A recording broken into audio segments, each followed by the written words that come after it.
Assalamualaikum warahmatullahi wabarakatuh. Hello everyone. Welcome to English class with me, Ma'am Andy. Today we are going to learn about adjective clause atau klausa kata sifat. Bagaimanakah klausa kata sifat itu atau adjective clause itu? Check it out. Nah, sekarang definisi dulu. Definisi adjective clause adalah anak kalimat yang menerangkan kata benda atau kata ganti ya pada kalimat utama atau main clause. Ya, jadi jadi ada kalimat itu yang terdiri dari beberapa kalimat. Ya, jadi kalau sudah terdiri dari beberapa kalimat pasti ada main clause, ada subclause atau dependent clause, yaitu anak kalimat. Contoh dalam kalimat berikut dalam bahasa Indonesia dulu. Dia yang sedang duduk di bawah pohon adalah adik saya. Ini yang kalimat berwarna merah ini namanya adjective clause. Ya, kalimat di atas sebenarnya terdiri dari dua kalimat, yaitu pertama, dia adalah adik saya. Ini posisinya sebagai kalimat utama atau main clause. Dan yang kedua, dia sedang duduk di bawah pohon. Ya, posisinya sebagai anak kalimat atau dependent atau subclause. Nah, jika dua kalimat tersebut digabungkan, ya, maka dependent clause ya fungsinya sebagai adjective clause dengan menghilangkan subjek ya. Subjek yang kedua ya, kalimat kedua yaitu dia, dan menambah kata yang sebagai penghubung. Dalam istilah bahasa Inggris disebut relative ya. Apa itu relatif? Nah, relatif itu adalah penghubung ya. Adjective clause biasanya dihubungkan dengan kata relatif. Kata relatif ini ada dua jenis. Yang pertama adalah relative pronoun, yaitu who, whom, whose, which, that. Dan yang kedua adalah relative adverb, when, where, ya, how. When, where, how. Nah, sekarang saya akan menerangkan adjective clause itu berdasarkan fungsinya. Jadi kalau berdasarkan fungsinya terbagi atas pertama relative pronoun as subject atau disingkat RPS. Yang kedua adalah relative pronoun as object atau disingkat RPO. Yang ketiga adalah relative pronoun as possessive atau yang disingkat dengan RPP. Dan yang keempat adalah relative adverb atau yang disingkat RA. Oke. Sekarang saya akan menjelaskan dulu relative pronoun as subject. Jadi relative pronoun di sini menerangkan subjek ya, penghubung antara subjek dan adjective clause. Ya, dia menggunakan kata who, which, and that ya. Jadi relative pronoun as subject atau RPS menggunakan kata who, which, that. Who untuk person, untuk orang, which untuk non-person atau selain orang, misalnya benda-benda ya, atau hewan. That ini universal, bisa untuk orang atau selain orang ya. Nah, kata ini ditambah dengan verb ya, kata kerja atau auxiliary verb atau kata kerja bantu. Contoh ya, contohnya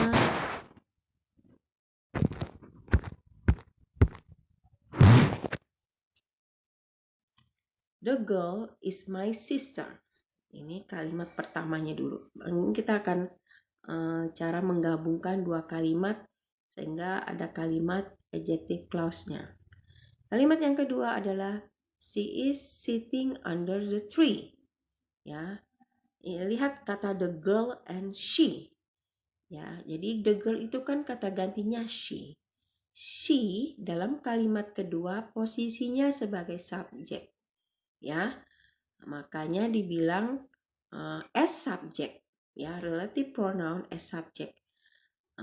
Jadi kalau digabungkan the girl who, karena the girl ini orang jadi menggunakan who, ya. She-nya dihilangkan, digabungkan is sitting under the tree, baru is my sister, ya. Lihat warnanya, ya, kalian lihat warnanya, jadi kalian bisa tahu bagaimana menggabungkan. Jadi setelah who ini di sini posisinya ada auxiliary, ya. Auxiliary itu seperti to be atau has atau have atau had atau mungkin modal, ya. Di sini ada auxiliary verb, ya. Bahkan ditambah juga verb ing, ya. Terus kalimat contoh yang lain. The cat is my neighbor's cat. The cat is my neighbor's cat. It always steals fish, ya. Jadi the cat ini kata gantinya adalah it. It dalam kalimat kedua posisinya sebagai subjek, saya singkat S. Nah, kalau digabungkan, ya, karena the cat itu bukan orang, ya, dia hewan, maka menggunakan which. The cat which always steals fish is my neighbor's cat. Ya, jadi kucing yang selalu mencuri ikan adalah kucing tetangga saya, ya. Jadi it-nya dihilangkan lalu digabungkan, ya. Jadi setelah which itu ada kata verb, ya. Always ini adalah adverb, ya. Dia bisa juga sih nggak digunakan, which steals fish juga boleh, atau kan lebih tepatnya ada kata always, ya. Who dan which, ya, bisa diganti dengan that. Ya, that ini universal, ya, bisa who bisa which. Contoh dalam kalimat pertama, ya. The girl that is sitting under the tree is my sister. Boleh seperti itu.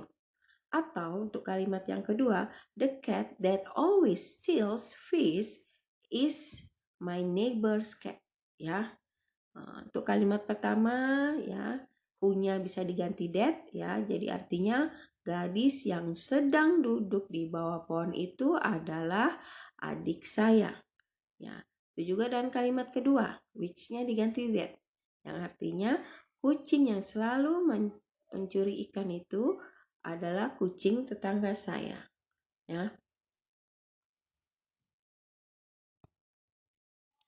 Nah, sekarang fungsinya sebagai relative pronoun as object atau RPO, ya.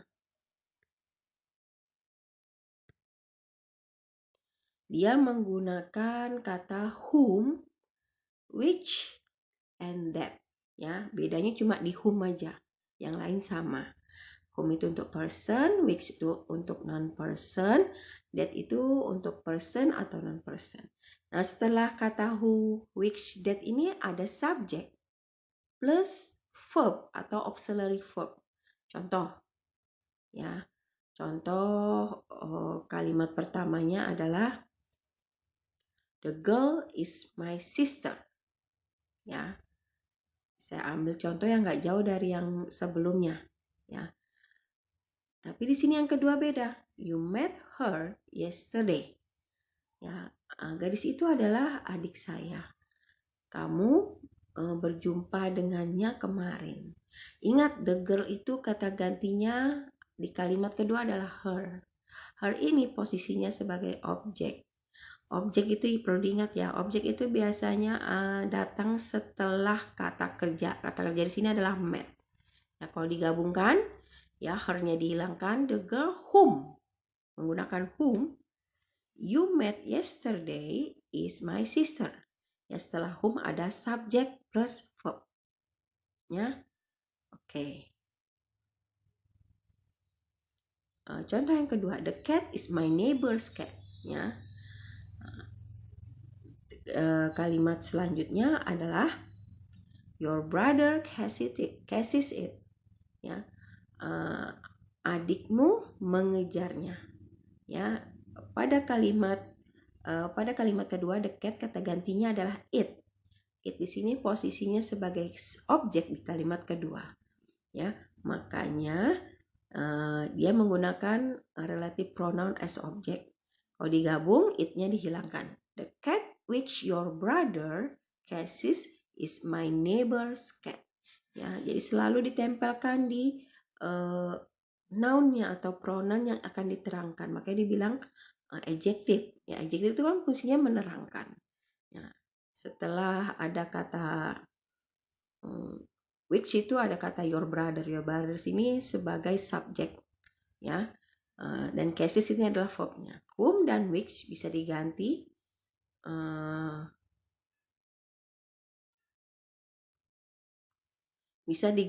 dengan that, ya. Contoh di atas, the girl that you met yesterday is my sister. Kalimat keduanya, the cat that your brother catches is my neighbor's cat. Ya, demikianlah ya penjelasan tentang relative pronoun as subject dan relative pronoun as object. Next meeting ya, I will explain ya relative pronoun as possessive and relative pronoun adverb. Okay, thank you for your attention. Jika tidak paham atau kurang paham, boleh bertanya atau komen di bawah ini atau di grup. Okay, see you.